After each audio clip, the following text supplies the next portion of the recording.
কি রে বন্ধু, কি অবস্থা তোর? ভালো লাগে না বন্ধু। কি সমস্যা, কি হয়েছে তোর? তোরও বন্ধু ভালো লাগে না, টাকা পয়সা নাই। বন্ধু টাকা পয়সা তো নাই, প্ল্যান একটা করছি। কি করছ তুই? কি পেলেন বন্ধু, তাড়াতাড়ি ক। এই যে বিশাল ধান ক্ষেত দেখোস। হ্যাঁ ধান খেত তো দেখতেছি, তো কি হয়েছে? বন্ধু ধান কিন্তু ফাইকছে। ধান তো ফাইকছে, তো কি করবি তুই? আমি চাইতেছি ধানগুলা কাটি বিক্রি করে দিতে।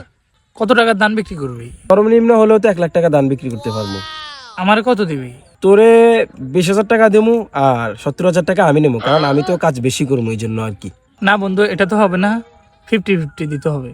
না বন্ধু, তোর যদি আমি 50,000 টাকা দেই তো আমার কাজ কি তাহলে? সরি বন্ধু, এটা হবে না। না আমি 70,000 না বন্ধু, এটা টাকা আমার এটা হবে না, না, তুমি না। আমাকে এই দাঁড়া। 50-50 দিতে হবে। তোরা কাদ্দান নিয়ে ঝগড়া করতে আছে, ধানের মালিক কি তোরা?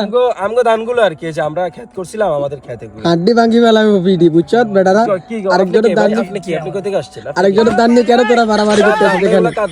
আমার ধান টানে। বন্ধু উনি মনে হয় ধান ক্ষেতের মালিক। হ বন্ধু, আমি তোর মালিক মনে হয়। আচ্ছা ঠিক আছে ভাইয়া, ওই আমরা ধান ক্ষেত আপনার না? আচ্ছা ঠিক আছে ভাই, আমরা